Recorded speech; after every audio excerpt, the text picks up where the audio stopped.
This is the story of how my village survived Ebola. Bats brought the tiny Ebola germs, too small to see, so small, yet so dangerous.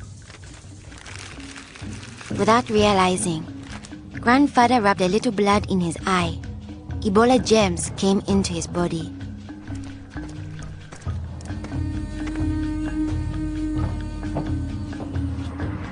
Days went by. Then grandfather got a terrible fever and weakness. We thought it was malaria, but he was soon much worse. He had vomiting and diarrhea. His fever got even higher. I ran to get the nurse. But grandfather had already died. I was heartbroken. The nurse thought it might be Ebola, a disease caught from bush meat, but which spreads from person to person. Others in our region had already died of this new disease. Unless we understood the disease and followed their rules, it could spread further and kill many more people. She explained that Ebola was in the body fluids of someone who was sick or had died of Ebola. Their sweat, tears, mucus, saliva, vomit, diarrhea, urine, breast milk, sexual fluids, and blood.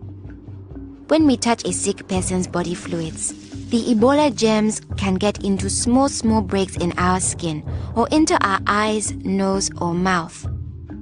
The Ebola germs spread into our body and make us sick. When somebody dies of Ebola, that body is much more contagious. No one should ever touch the dead body. The nurse advised us to wash our hands with soap and water right away. She contacted the trained burial team to help us bury grandfather's body safely. The burial team came. They comforted us and explained what they had to do to protect us.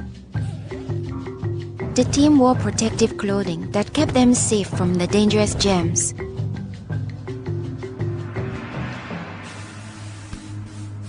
They sprayed grandfather's room and his body with chlorine to destroy the Ebola germs. They put his body safely away in a bag. To prevent the spread of Ebola, no one could touch the body of anyone who had died with signs of the disease. They also burned his mattress, bedding, and clothes, anything that might have his germs. All these actions made us safer. It was too great a risk to follow all our traditions, but we still honored grandfather in the time of Ebola. Our chief gathered all the villagers together after grandfather's death. He explained that it's natural for us to fear Ebola, but if we trust in our health workers and follow their rules, we could stop the disease. The nurse explained to us, when a person has symptoms such as fever, don't touch them. Get them to the treatment center right away. They will have the best chance of surviving and they won't spread Ebola.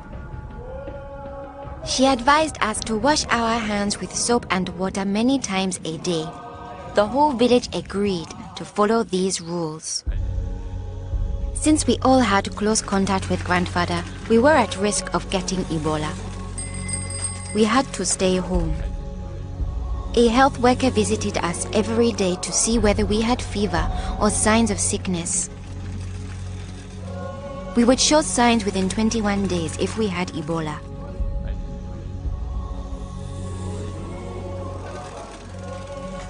Many days passed, and I thought we would all stay healthy. But one morning, I found my mother burning with fever. I knew I couldn't touch her. She was now contagious.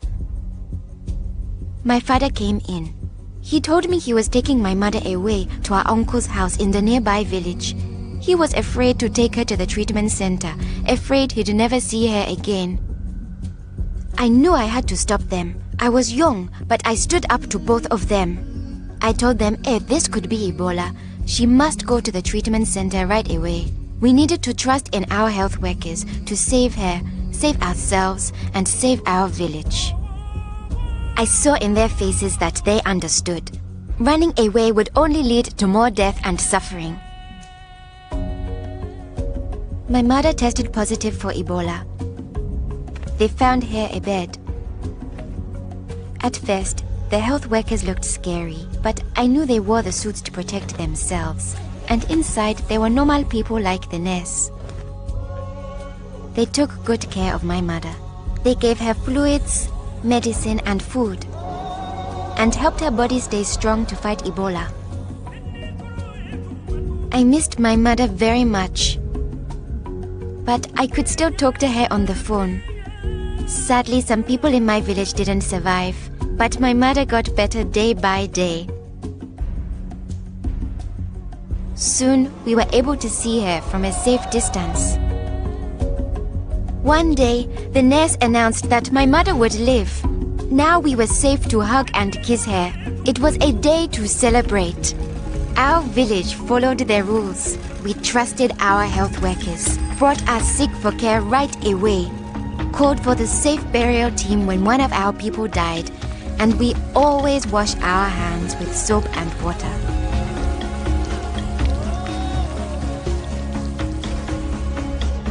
Our village survived Ebola. Yours can too.